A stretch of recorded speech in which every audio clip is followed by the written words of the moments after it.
It was only a matter of time before the shills would begin spreading lies about people rejecting the retcon to the Adeptus Custodes and Games Workshop's subsequent gaslighting of their own customers, players, hobbyists, and enthusiasts. That's right. We have a Warhammer 40K fan site describing players as bigots because they do not like the retcon and the gaslighting. Before we get into this, I'd like to ask you, please hit that subscribe button, hit that bell for notifications so you don't miss any of our future videos here at the Trent Report. Wrote this up over at thatparkplace.com. And we have Warhammer 40K fan site Bell of Lost Souls and writer Abe Abfil attacking Warhammer fans and players as bigots for disliking the retcon and subsequent gaslighting of the Adeptus Custodes. So, if you don't know what's going on in the Warhammer world right now, basically, Games Workshop is releasing an upcoming codex titled Codex Adeptus Custodes. And in an excerpt for that book, which arrives for sale on April 27th, it reveals that there is a female custodian that has been added to this faction that had previously been all male. The excerpt reads, Custodian Kaladis Tarvalia Kesh stood upon the bridge of a Cobra-class destroyer named Vigilant Flame. The warship belonged to the mighty Battlefleet Solar. She lingered in the shadows at the back of the bridge. So clearly, this is a female Adeptus Custodes.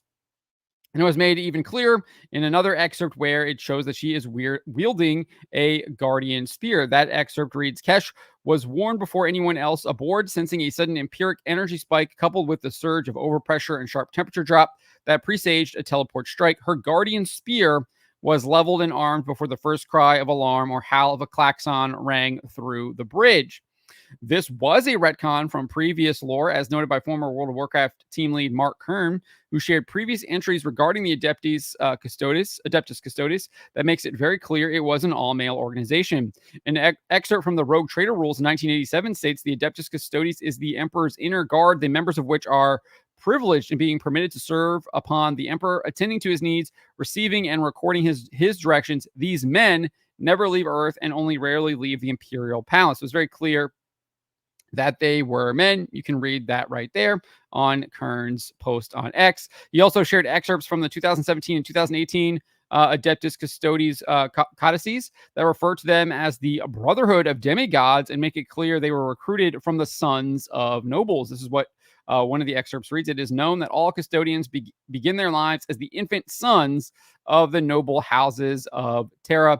It is a mark of incredible prestige to surrender one's child to this most glorious of callings within the Imperium, and many notable clans amongst the Terran aristocracy have willingly given up almost entire generations of newborn sons to earn it. So very clear that this faction was all male. Well, it was confirmed that they had added in a female Adeptus Custodes by Games Workshop in the official Warhammer account. They confirmed the retcon, and then they decided to gaslight fans, saying that there had always been female Adeptus Custodes, saying, since the first of the 10,000 were created, there have always been female custodians. That is what Games Workshop has been saying. So, as I've reported earlier, numerous Warhammer hobbyists and enthusiasts have since canceled their Warhammer Plus subscriptions and indicated they are boycotting Games Workshop over the retcon and the gaslighting.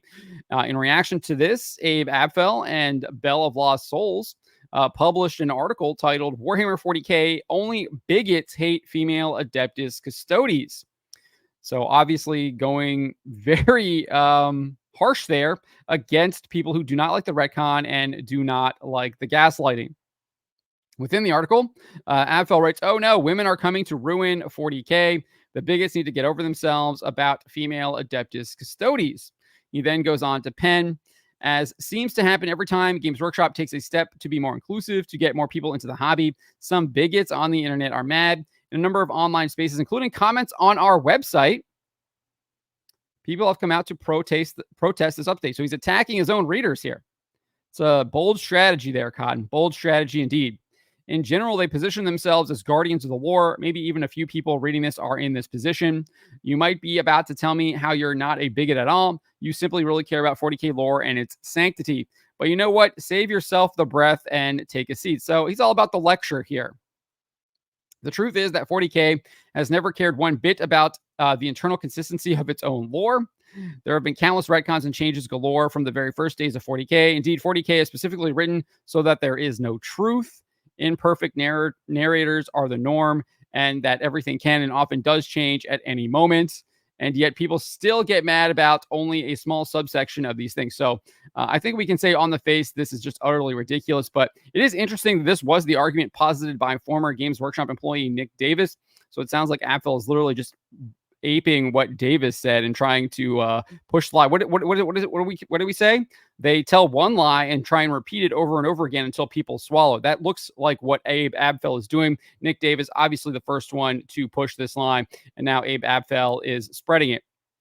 And as I said, Davis was the first one to do this. He posted this in response to Mark Kern's thread saying, well, now it is clear why you're a former team lead, eh? Seriously, 40K lore is unreliable narration at best. Myth, legend, and contradiction abound throughout the background history. Heck, even through our own history, and if possible, female Marines, custodies, and LGBTQ plus representation make you lose water. That's on you and you alone. No, it's not. We'll get to that, though.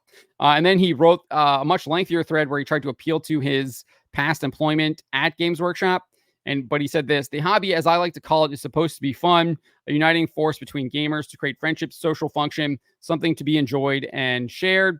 You never were supposed to build silos of lore, because the very idea of the Warhammer and Warhammer 40K universe was the history was so convoluted and fragmented, there was no such thing as fact. Everything was supposed to contradict. That was the purpose. So this is obviously just on its face, just utterly ridiculous. Doesn't pass the smell test at all. You can look at the fact that Games Workshop literally sells codices in the first place, and they're marketing this Adeptus Custodes Codex by noting it features, quote, a chunk of juicy background lore, 4 detachments, 17 data sheets, which what data, facts, fact sheets could be another term for that, crusade content, and combat patrol rules. So obviously, Games Workshop literally sells facts, data, background lore about their universe. It's clearly not meant to contradict. There is truth. It's just utterly ridiculous. These claims, easily disprovable, don't make a lot of sense at all. Again, pushing a lie and then trying to repeat it over and over again. That is what we're seeing here with Nick Davis and Abe Abfell and the website Bell of Lost Souls.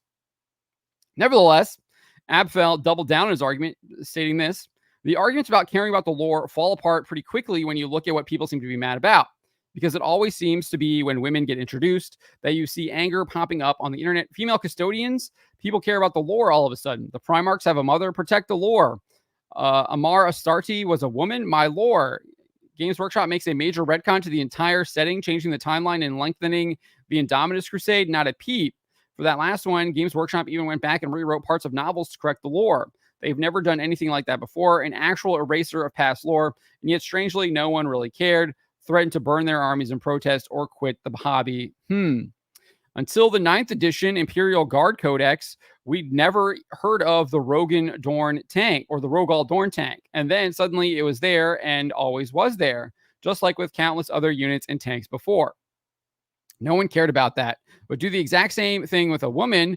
We'd never heard of female custodians before, but now they exist and always have, and instead of people gets riled up. Same thing happened mere months ago with the similar introduction of female Bretonnian knights, when the same people only seem to get upset about the lore when the role of women and other minorities is getting expanded. I don't understand why he's talking about adding in other minorities when we're just talking about women. This is what they always try and do. They try and create other straw men to attack you on, right? It's just utterly ridiculous. And shows that his argument doesn't really hold any water when he's trying to use other parts of identity politics to try and defend his argument. I mean, just ridiculous. Nevertheless, he goes on, and never at any other points, it's crystal clear what these people's agenda really is and who they really are, bigots to be ignored. So repeating his lie over and over and over again. But as I noted, said this multiple times already now, there is no truth. There is no truth is ridiculous on his face. That claim is just utterly ridiculous and stupid. And I'm not going to it is. Clearly there is. And he even admits to it because he claims it's being changed. So I mean, in his own argument, he does admit that there are facts, there is data, there is lore, and there is truth, and that it's being changed. Like he admits that, right? As for his claims about fans getting upset about the inclusion of women and not other changes, there's probably some truth to that, albeit there are plenty of factions that include women and in prominent positions, which I think completely undermines his whole claim that Warhammer 40K fans upset about adding in female custodians and then lying about it makes them bigots. However, the reaction of females being added to Adeptus Custodes is because it appears to be part of a pattern of franchises and IPs being infected with woke ideologies, one of them being feminism, which this does indeed look like is what is happening. And many of these fans, hobbyists, and enthusiasts have seen what feminism does to other franchises such as Marvel, DC, and Star Wars, to name some of the most prominent. It kills them. It does. It absolutely kills them. Drives people away, creates lots of division. It's an evil ideology, and it should be opposed. I mean, we have lots of information about how evil this ideology is. You can see the fruits of it just by looking outside your door, reading stuff on the internet about what these people actually believe, how much they hate men. But it's also demonic in origin.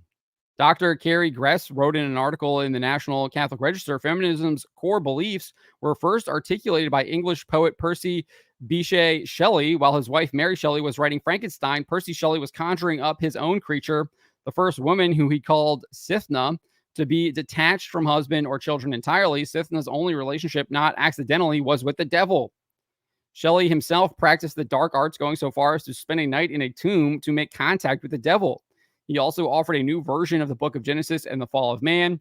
In Shelley's reimagined reading of it, based on Milton's Paradise Lost, Eve is no longer the means of the fall, but through the serpent is given an opportunity for a special kind of knowledge. So this stuff is evil. There's a reason why, when it has infected franchises like Marvel, like Star Wars, like DC, those franchises become broken, become shattered, creates lots of division, because that's the point, is to do that. And Bishop Robert Barron explains this, why feminism and other woke ideologies are wrong. He said this in an interview with Angelus News. He says, first, they advocate a deeply antagonistic social theory whereby the world is divided sharply into the two classes of oppressors and oppressed. Second, they relativize a moral value and see classical morality as an attempt by the ruling class to maintain itself in power. We see that when they're saying that there is no truth, even in the fictional world. It's ridiculous. Tolkien talks about this in his essay on fairy stories, that you have to maintain the rules of the world. Otherwise, you lose the immersion of that. And when you lose the immersion of that, you're now looking on the outside at the abortive creation. Third, they focus not so much on the individual as on racial and ethnic categories, and hence they endorse the idea of a collective guilt and recommend a sort of reverse discrimination to address the injustices of the past. We see this also with gender or sex, as is in the case of feminism. Fourth, they tend to demonize the market economy and the institutions of democracy as part of a superstructure defending the privileged. Fifth, they push toward equity of outcome throughout the society rather than equality of opportunity. I think that's clearly seen with the inclusion of female Adeptus Custodes, because there are all other kinds of female characters, armies, etc., in Warhammer 40K, but they have to add them so they can have their equity, right? That's what this looks like this is being done for. And finally, wokeism employs divisive and aggressive strategies of accusation that are contrary to the gospel demand to love our enemies. We're seeing this clearly with Abe Apfel calling people who do not like the inclusion of this ideology bigots. That is clearly a divisive and aggressive strategy of accusation. Suffice it to say that Catholic social teaching stands to thwart all of this. It wants social justice, of course, but not on woke terms. Remember what Tolkien, the paraphrase that goes around, evil always twists, right? And that's what they've done. That's what they've done with social justice. Social justice is actually a really good, strong Catholic teaching that has been warped, twisted, and turned into evil by these woke ideologies. But true social justice is still good and right.